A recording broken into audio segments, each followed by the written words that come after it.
news and current affairs. Panig sa katotohanan, panig sa bayan. Karong adlaw sa maayong buntag, Mindanao. Mga batanon, dili luwas sa sakit nga arthritis. Atong sayron sa Health 101. Laing recipe na sabang atong tunan og tilawan sa morning kusina. Sa News Patrol, 4 ka mga lalaki nadakpan tungod sa marijuana. Kapin 10 kilos nga nirolyong marijuana na kumpiska sa mga pulis. Amended Liquor Ban Ordinance sa Davao City. Aprobado na sa konseho. Pirma na lang ni Mayor Duterte ang kulang una kini mapatuman. Ug ihap sa dunay HIV sa Davao City, nagpabiling taas gihapon. HIV Summit himoon sa Davao City.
Mga kapamilya, July 25, 2013, bangon-bangon na.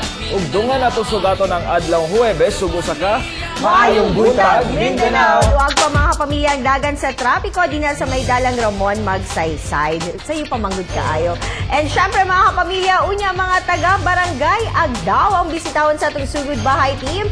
Busa tutok na karon sa may buntag Mindanao, kay balo namo ang mga labas ng mga balita o syempre impormasyon karong Thursday morning.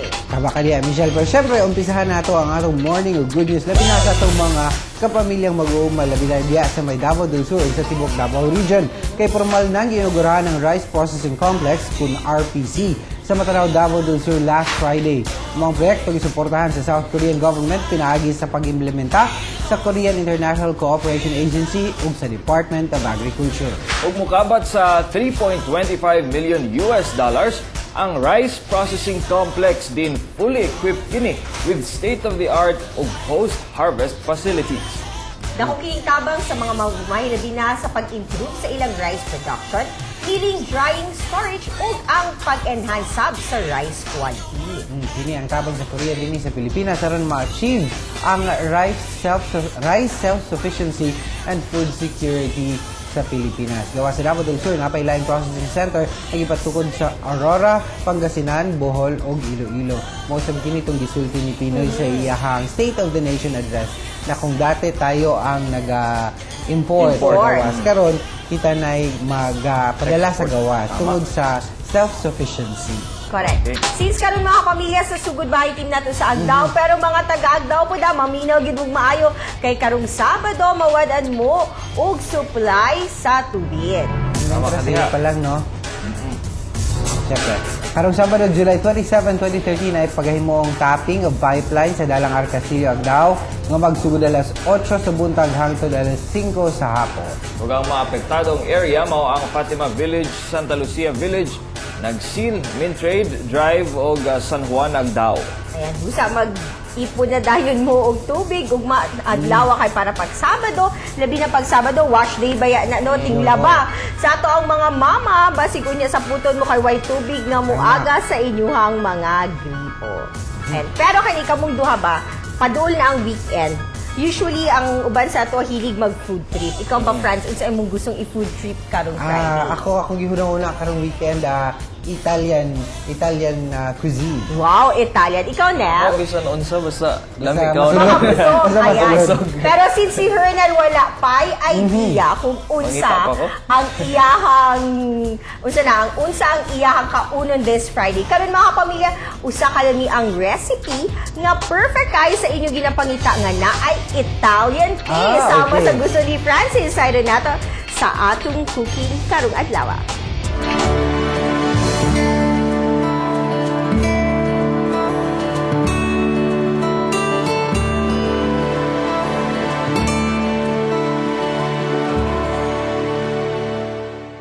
May buntag mga kapamilya and welcome sa Morning Kusina. Kini wala sa tay diet karon mga kapamilya kay usa ka lami ang pizza recipe ang atong lutuon this morning. And para tudluan ta kauban ako si Chef Ryan gikan sa Marisco Restaurante Italiano. Good morning, Chef Ryan. Morning, ma'am. Ayan, Chef Ryan, paborito gid kay na ako ang pizza bisan naga-diet ko pero wala sa ko'y diet karon. Ayan, o sige. Unsa ba ang ating recipe, Chef Ryan? We have here the Alspec pizza. Alspec pizza. Ayan, mga kapamilya, kanya na ang ingredients.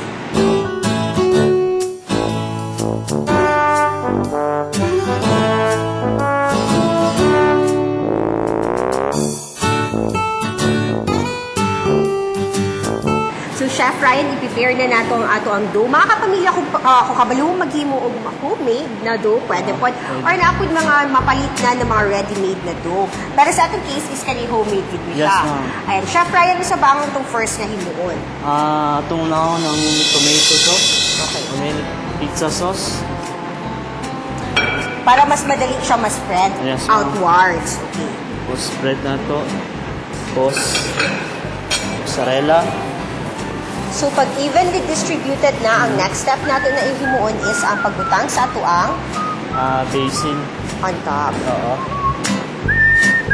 So, Chef, napansin ako na unlike sa ibang mga pizza na ginagawa natin nga naanda nato, di ba na ay onion, na ay mga red pepper. So, kani siya, busy lang ang atong ibutang on top. Basil lang siya, ma'am. Kasi ang atong ingredients, ma'am, good is lasa na siya. So, ato nang lutuin mga kapamilya karon ng ato ang dough. Pero, Chef, unique ato given kay way back dito sa ato ang place sa Italy, di ba? Sa Awarin hometown sa Italy ni Chef Ryan.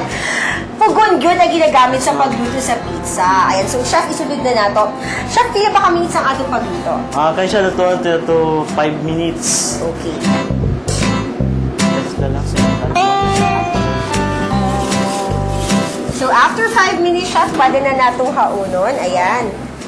So, make sure lang na dapat crispy na ang ato ang crispy. dough. Ang atong finished product na nato, karon Ryan, na ibutang na nato ang atong Alspec. So, unsa atong first na himuon? First ato siya ipahidan o olive oil. Olive oil on top. Dili siya dry. Tapos, slice na to 8. So, itap na nato ang ham. Then, olive oil, extra virgin. Then, last, Pepper. And dried oregano. Ayan. And it's done.